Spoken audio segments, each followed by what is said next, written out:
¿Sabía usted que una comunidad religiosa adquirió tierras que antes fueron despojadas por paramilitares a indígenas?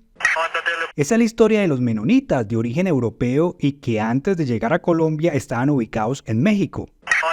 Esta comunidad religiosa, representada en 21 familias, adquirió entre el 2016 y 2017 al menos 32.253 hectáreas en Puerto Gaitán, Meta, territorio habitado especialmente por el pueblo Sicuani. Estamos hablando de un área cercana al área urbana de Bogotá.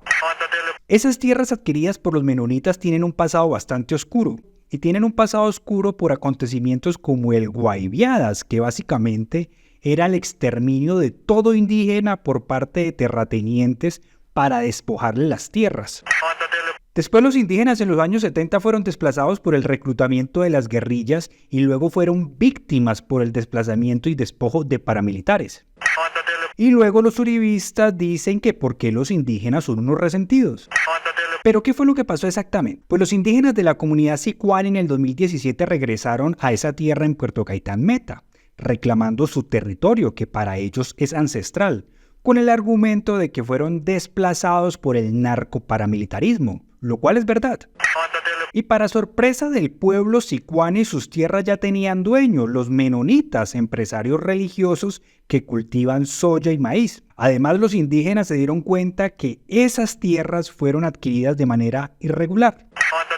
Pues un estudio del INCODER en el 2014 afirma que algunos predios fueron adquiridos de personajes como Rodrigo Vargas Cuellar, capturado en España en el 2003 por lavado de activos, y socio de Guillermo León Acevedo, alias Memo Fantasma, considerado el jefe del bloque central Bolívar de las AOC, junto a Macaco. Adicionalmente, según Rutas del Conflicto, uno de estos predios todavía es un baldío de la nación, pero los indígenas lograron regresar a su tierra temporalmente, gracias a que la Agencia Nacional de Tierras en el 2022 le reconoció medida de protección sobre 2 predios, pero luego fueron desalojados y maltratados en el mismo año. Años después, el 17 de mayo de 2022, la Agencia Nacional de Tierras les negó el derecho de posesión ancestral, pero el 8 de junio, la misma Agencia de Tierras le notificó a esa comunidad seminómada que se les reconoció la medida de protección de los predios Campo Alegre y Cuba Libre en Puerto Gaitán.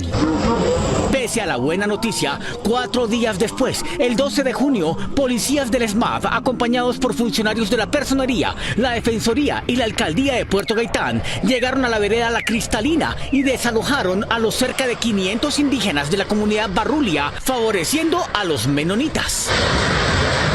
Con cadenas atadas a tractores, tumbaron 66 viviendas de lata, ramas, plásticos y paja. También perdieron perros, gallinas y marranos. Los indígenas fueron encerrados en el polideportivo del barrio indígena Unuma de Puerto Gaitán. La comunidad Barrulia instauró una acción de tutela que 20 días después del desalojo fue resuelta a favor suyo por el Juzgado 38 Penal del Circuito de Conocimiento. Pero este tema es más preocupante por una sencilla razón. La comunidad religiosa menonita ya es conocida por acumular tierras en toda América Latina, pues ya ha adquirido predios en México y Perú también.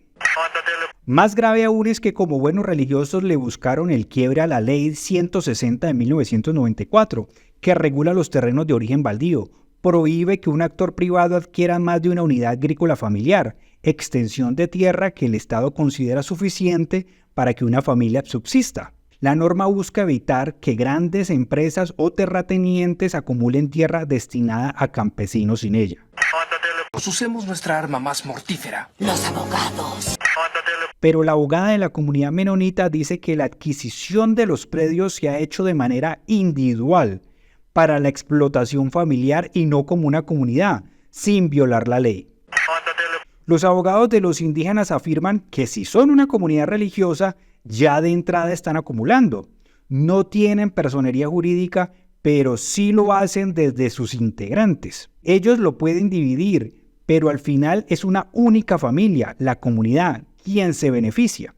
En otras palabras, la comunidad menonita está comprando las tierras por partes para hacerle el quiebre a la ley. De acuerdo con la ONG Centro de Información de Empresas y Derechos Humanos, Según los estándares internacionales, los menonitas pueden considerarse una empresa, pues realizan actividades comerciales. Para terminar esta triste historia, les cuento que la Fiscalía le imputará a 12 miembros de los menonitas los delitos o conductas típicas de deforestación y daño ambiental.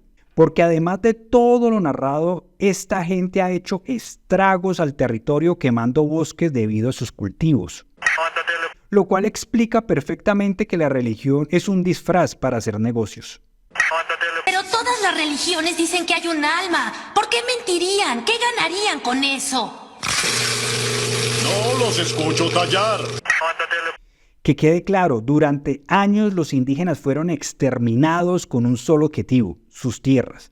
Ahí tienen una razón principal de este conflicto armado y absurdo.